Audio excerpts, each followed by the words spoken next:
इकरा बिस्मि रब्बिकल्लज़ी खलक़। मानी है नाम और अल्लाह का मानी है अल्लाह, इसका मतलब अल्लाह का नाम। माशाअल्लाह, इस बात का तो मुझे पता ही नहीं था। मेरे नबी हज़रत मोहम्मद सल्लल्लाहु अलैहि वसल्लम ने इरशाद फरमाया, मैं दाखिल हो तो बिस्मिल्लाह कहकर दरवाजा लगाओ, क्योंकि जो दरवाजा बिस्मिल्लाह कहकर लगाया जाता है उसमें शैतान मदद नहीं करता। अपने चिरागों को बिस्मिल्लाह कहकर बुझाओ और अपने खाने के बर्तन बिस्मिल्लाह कहकर ढांपो। प्यारे बच्चों, एक बार मैं अपने बाबा के साथ बैठ के टीवी देख रही थी। अचानक से मुझे याद आया मैंने तो अपना होमवर्क ही नहीं किया। मेरा होमवर्क करने का बिल्कुल भी दिल नहीं कर रहा था। फिर भी मैं जल्दी से उठी और मैंने होमवर्क करना शुरू कर दिया और मुझे कुछ भी समझ नहीं आ रहा। जब मेरे बाबा ने मुझे परेशान देखा, उन्होंने कहा, क्या तुमने बिस्मिल्लाह पढ़ी थी? तो मैंने कहा नहीं। मेरे बाबा ने कहा, अगर तुम बिस्मिल्लाह पढ़ती तो तुम्हारा काम जल्दी ख़त्म हो जाता। फिर मैंने बिस्मिल्लाह पढ़ी।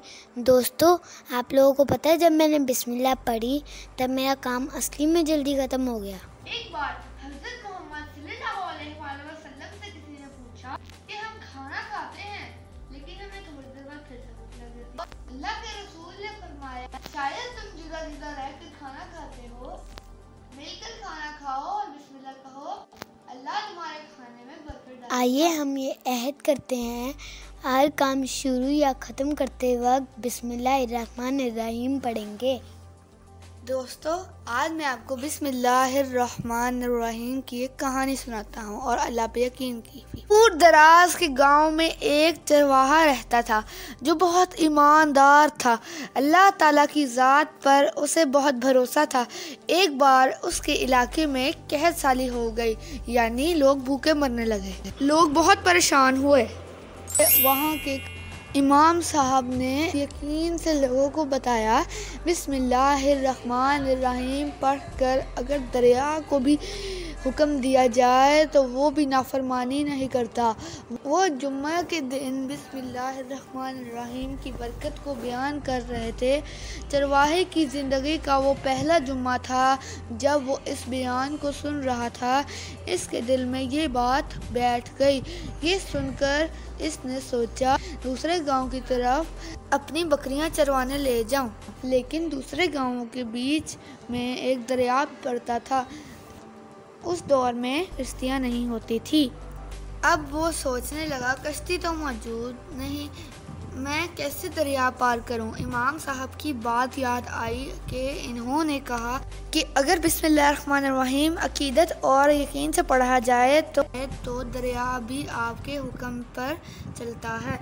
तो वो अपनी बकरियों को खोल कर दरिया के पास आ गया और दरिया पर जाकर ऊंची आवाज़ से कहा, बिस्मिल्लाहिर्रहमानिर्रहीम, अल्लाह के हुक्म से तुम मुझे उस पार जाने दो। और वो रोज़ जाता रहा और अपनी बकरियों को चराता रहा। जब लोगों ने उसको देखा और उससे पूछा कि तुम ये कैसे करते हो, तो उसने सारी बात बता दी।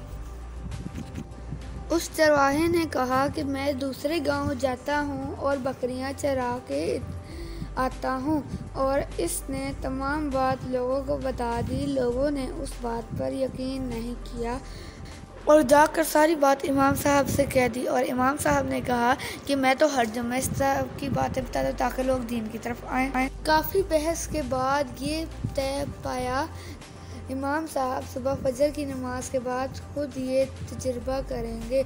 इमाम साहब ने हामी तो भर ली, पर लेकिन अंदर से बहुत परेशान थे, कहीं मैं दरिया में डूब न जाऊं।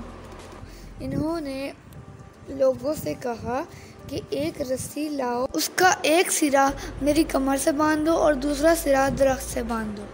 लोगों ने एक सिरा दरख्त से और दूसरा सिरा इमाम साहब की कमर से बांध दिया। जब ऐसा कर लिया गया तो कारी साहब ने बिस्मिल्लाहिर्रहमानिर्रहीम पढ़ कर दरिया पर पाँव रखा तो किनारे पर ही दरिया में डुबकियां लगाने लगे। अभी तो पानी इतना गहरा नहीं था कि वो चीखें मारने लगे। लोगों ने जल्दी से बाहर निकाला चरवाहे से माजरा पूछा गया तो उसने कहा, मैंने बिस्मिल्लाहिर्रहमानिर्रहीम तो पढ़ी और साथ अल्लाह पे यकीन भी रखा, लेकिन आपने उस बेजान रस्सी पे भरोसा किया, इसलिए मैं दरिया पार कर गया और आप गिर गए। दोस्तों, आपने देखा कि बिस्मिल्लाहिर्रहमानिर्रहीम पढ़ने के साथ साथ अल्लाह पे यकीन भी ज़रूरी है। मुझे उम्मीद है कि आप लोगों ने हमारे इस वीडियो सेशन से कुछ ना कुछ सीखा होगा। अल्लाह आपको जज़ाए खैर दे। अल्लाह हाफिज़।